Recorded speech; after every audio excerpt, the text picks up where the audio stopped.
Шешем кеткен түннен бастап ол маған басқаша қарай бастады. Ол маған әке емес екенін бірінші рет шашымды сипағанда сездім. Сол түн бәрін өзгертті. Шешемнің өлімінен кейін үйде екеуміз ғана қалдық. Мен 17-демін. Ол 38-де. Бірақ мен үшін ол әке еді. Әрқашан солай деп сенгім келді. Бірақ бір күні кешке мен жылап отырғанда ол келіп, «Енді сен жалғыз емессің. Мен бармын. Әкең болмасам да сен үшін бәріне дайынмын» деді. Ол қолымды ұстады. Сосын шашымнан сипады. Сол сәтте мен жүрегімнің дүрсіліне ие бола алмадым. Ол маған мейірім беріп жатқан жоқ еді. Ол менің әйел болғым келетін әлсіз тұсымды сезіп тұрды. Сол түні мен ұйықтай алмадым.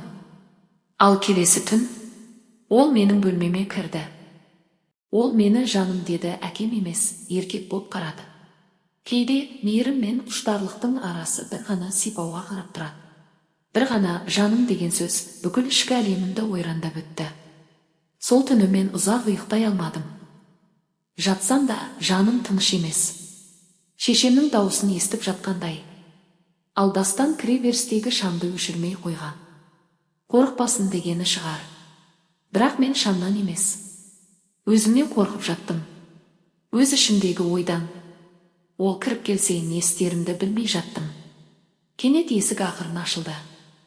Ол үстінде көк футболка, аяғында шолақ шалбар. Жаңа ғана душтан шыққан секілді, шашы дымқыл. Ал иісі еркек иісі еді. «Ұйықтап қалдың ба?» деді ақырын. Мен басымды шайқадым. Ол бөлмеме жақындады. Төбемдегі төсек шамын баяу өшіріп төсектің шетіне отырды. «Жаным, мен сені түсінем. Анаң кеткен күннен бастап сен ешкімге керек емес секілді сезініп жүрсің ғой» деді. Жаным қалтырап кетті. «Жаным» деді. Сол сөз менің ішімді бір сәтте отқа ұрады. Ол алақанына менің қолымды алды. Қолы үлкен, жылы. Бірақ әкенің алақаны емес. Мен тұла бойыммен еркектің алақанын сездім. Ол менің тіземе алақанын қойды. Сипады. Сосын баяу ғана маңдайымнан сүйді.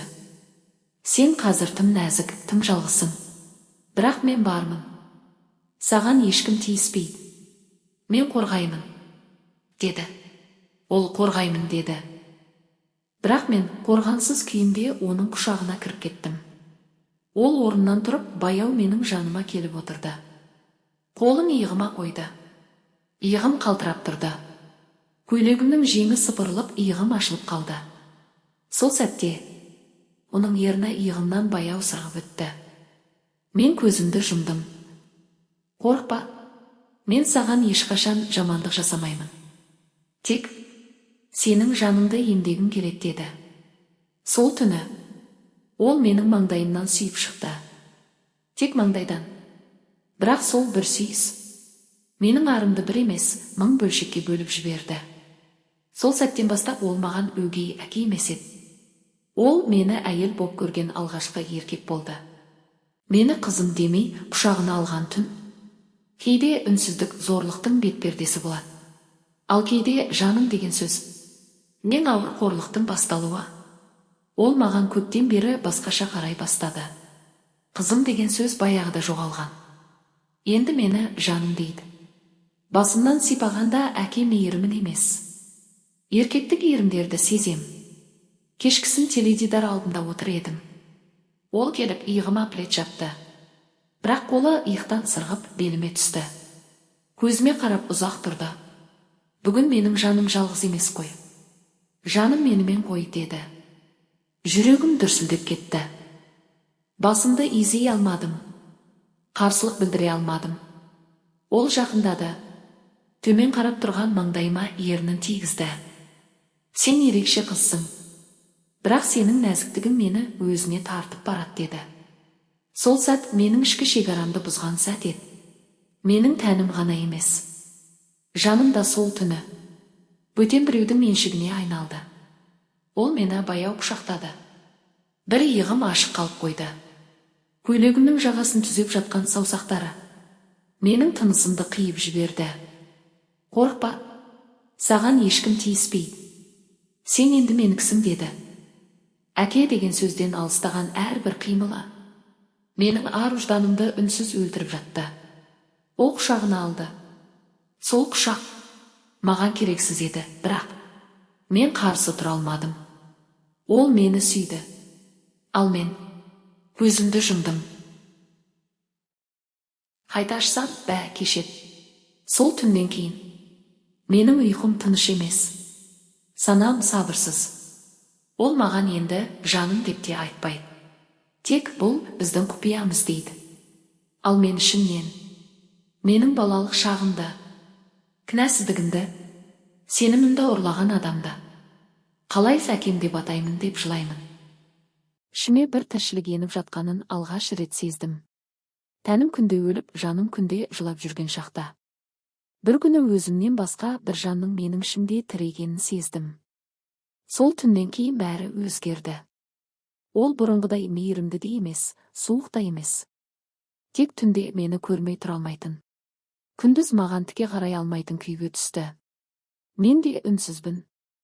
Жан дүнием бос. Сабаққа барсам, өзімді бөтен бір денеде жүргендей сезінемін.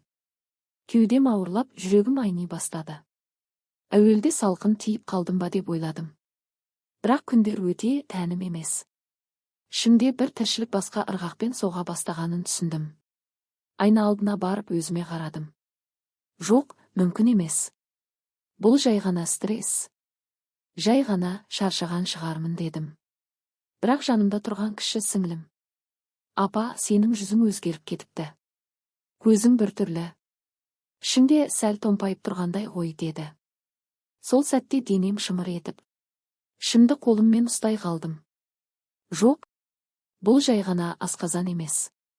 Бұл тіршілік.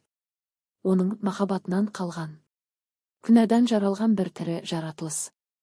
Мен ішімде бала көтеріп жүрген едім. Бірақ оның әкесі менің туған әкем емес. Менің өгей әкем еді.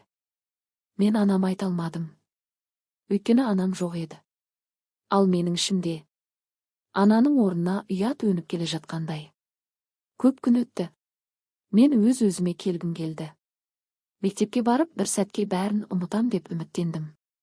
Бірақ үзіліс кезінде қыздар жүкті болған құрбысын өсектеп жатқанда менің көзіме жас келді.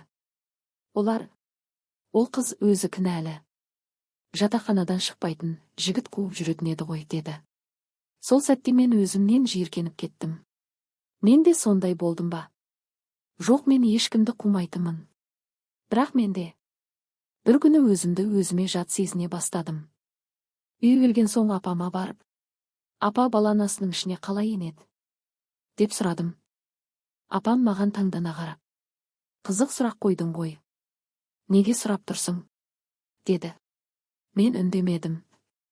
Көзім бір нүктеде. Санамда тек бір ғана үрей. Ол мені аяй ма? Жоқ, айыптай ма? Апам күрсініп: бала тек махаббатпен пайда болады, айналайын. Жан мен тән таза болғанда ғана Алла оған жан бітіреді деді. Мен жылап жібердім. Ал егер бала махаббатсыз пайда болса ше? Дедім ақырын. Апам жаныма жақындап: қызым, сен жаман түс көріп жүрген жоқсың ба? Біреу қол жұмсады ма саған? деді. Мен басымды шайқадым. Айта алмадым. Сол күн мен үшін ең ауыр күн болды. Өйткені мен ішімдегі тіршілікті жек көріп тұрып, соны ешкімге айтпай, жалғыз көтеріп келе жаттым. Түнде ұйықтай алмадым. Бөлменің іші суық, ал ішім от. Қолымды ішіме қойып үнсіз жыладым. Сен менің балам емессің. Сен менің өміріме қапта кіріп кеткен көлеңкесің. Бірақ мен сені өлтіре алмаймын. Себебі мен анамын ба, жоқ па, соны да білмеймін дедім. Жалғасы келесі бөлімде шығады. Арнама қолдау беріп отырыңыздар.